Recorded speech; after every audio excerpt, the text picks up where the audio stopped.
घाट पाइल बारू। अच्छा आ घूघ तान के लगलू नाचे। कोनो छठी माई के गीत याद नहीं खे गावा।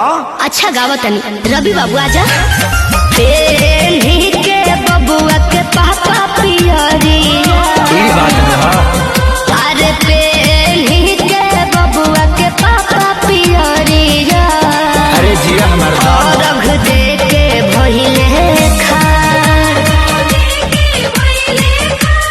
तू तो नाचत गावत बारू मोरा धनिया हमरा लागत रे जा।